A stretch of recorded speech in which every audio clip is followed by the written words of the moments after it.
Hooray! DC finally learned how to make Marvel movies. See, was that so hard? DC finally decided to stop wasting everyone's time for the last 6 years with their dark, boring, unrelatable themes and tones that they stubbornly refused to put to the side because they wanted to stand out from their competition.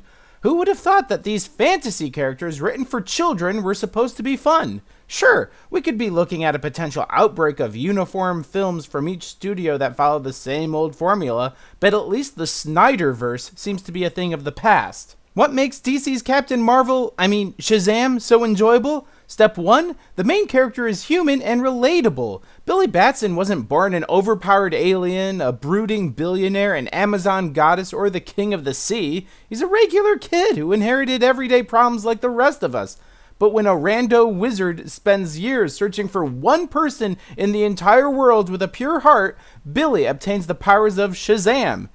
So I guess in this universe, Mr. Rogers doesn't exist, and Superman and Wonder Woman must have killed too many people to be considered pure. Shazam pulls all of Marvel's stops, using the lighthearted elements that made Thor Ragnarok and Spider-Man Homecoming so fun, while sprinkling in some of the themes and ideas that made Big successful.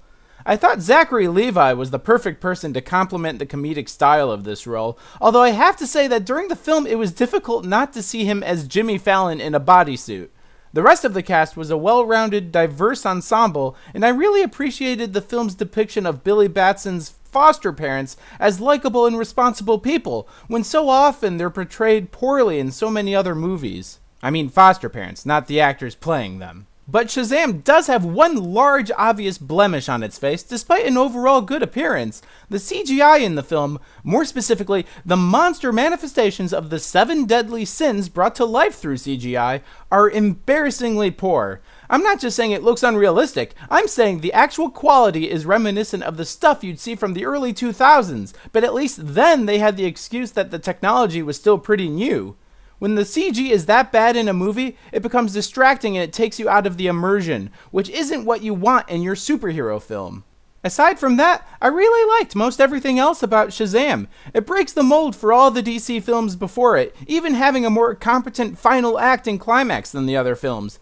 DC may finally be understanding why so many fans love their characters to begin with, and why their past attempts have continuously fallen short.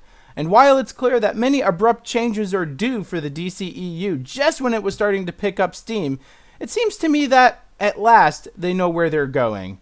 Shazam, you got crit. Hey, thanks for watching. I hope you enjoyed that video. Please like and subscribe if you want to see more videos and reviews like that. If you have any suggestions for reviews you want to see, feel free to comment below. You can also follow me at YouGotCrit.tumblr.com if you want to see some older reviews and some cartoons of my own design. And thanks again.